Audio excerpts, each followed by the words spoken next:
Huzurabad MLA పాడి కౌశిక్ మానసిక పరిస్థితి బాగాలేదు. తెలంగాణ సమాజం అప్రమత్తంగా ఉండాలి. పాడి కౌశిక్ రెడ్డి ఎప్పుడు ఏం మాట్లాడతాడో అర్థం కావడం లేదు.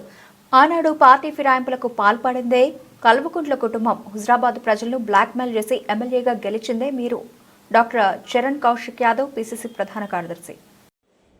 హుజరాబాద్ శాసనసభ్యులు పాడి కౌశిక్ రెడ్డి గారు ఈరోజు కరీంనగర్ కలెక్టరేట్లో సర్వసభ్య సమావేశం జరిగితే ఆ సమావేశంలో గలాట క్రియేట్ చేసే ప్రయత్నం, ఏకంగా జగిత్యాల ఎమ్మెల్యే సంజయ్ గారి మీద దాడి చేసే ప్రయత్నం కౌశిక్ రెడ్డి గారు చేసినట్టే చాలా స్పష్టంగా ఆనాడు ఎమ్మెల్యే ఎలక్షన్లో హుజరాబాద్ ప్రజలను బ్లాక్మెయిల్ చేసి మీరు నాకు ఓట్లు వేయనట్లయితే మా కుటుంబం అంతా కూడా విషమించుకొని సస్తామని చెప్పేసి ఆనాడు హుజరాబాద్ ప్రజలను బ్లాక్మెయిల్ చేసిండు.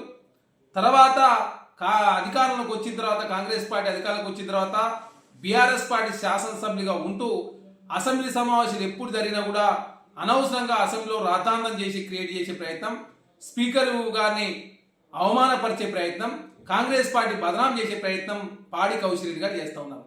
వారు మాట్లాడే మాటలు ఏంటంటే జగిత్యాల శాసనసభ్యులు సంజయ్ గారు ఏ పార్టీలో ఉన్నాడని చెప్పేసి వారిని ప్రశ్నిస్తూ ఉన్నారు.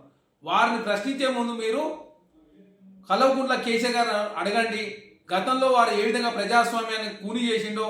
2014 64 స్థానాలు బీఆర్ఎస్ పార్టీ గెలిచినప్పుడు బీఎస్ పార్టీ నుంచి 2, వైసీపీ నుంచి 3, టీడీపీ నుంచి, అదేవిధంగా కాంగ్రెస్ పార్టీ నుంచి, అదే కాకుండా సిపిఐ పార్టీ నుంచి ఎమ్మెల్యేలు తీసుకుని ఆనాడు ప్రజాస్వామ్యం లేకుండా చేసిందే కల్వకుంట్ల కేసీఆర్ గారు.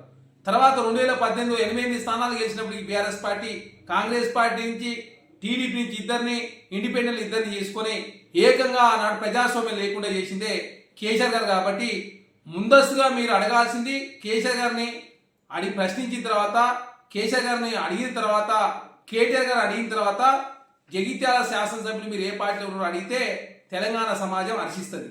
చేసిన తప్పులన్నీ మీరే చేసి, అదే కాకుండా పార్టీ ఫిరాయింపులకు పాల్పడ్డ పార్టీలో మీరే ఉంటూ ఏకంగా మీరు హుజరాబాద్లో గెలుపు కోసం మీ కుటుంబాన్ని పూజగా చూపించి ఆనాడు హుజరాబాద్ ప్రజలు బ్లాక్మెయిల్ చేసిందే మీరు ప్రజాస్వామ్యం గురించి మాట్లాడితే దయ్యాలు వేదాలు వెల్లించినట్టు ఉంటుంది. కాబట్టి ఇప్పటికైనా కౌశిక్ రెడ్డి గారి మానసిక పరిస్థితి బాగాలేనట్టుగా చాలా స్పష్టంగా కనపడతా ఉంది. కాబట్టి వారి మానసిక పరిస్థితి మెరుగయ్యే వరకు తెలంగాణ సమాజం అంతా కూడా అప్రమత్తం ఉండాల్సిన అవసరం ఉంది.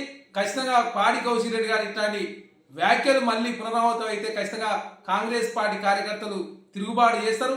ఖచ్చితంగా హుజరాబాద్ లో ఎప్పుడు ఎలక్షన్లు వచ్చినా కూడా పాడి కౌశిక్ రెడ్డికి డిబైట్ రాదు. కాబట్టి అనవసరంగా కాంగ్రెస్ ప్రభుత్వాన్ని, అదేవిధంగా జగిత్యాల శాసనసభ్యులు అవమానపరిచే ప్రయత్నం పాడి కౌశిక్ రెడ్డి గారు చేస్తున్న చాలా స్పష్టంగా కనపడతా ఉంది. కాబట్టి ఇప్పటికైనా పాడి కౌశిక్ రెడ్డి గారు నైతిక బాధ్యత వహిస్తూ తక్షణమే జగిత్యాల ఎమ్మెల్యే శాసనసభ్యులు సంజయ్ గారికి క్షమాపణ చెప్పాలని కోరుతా ఉన్నాం.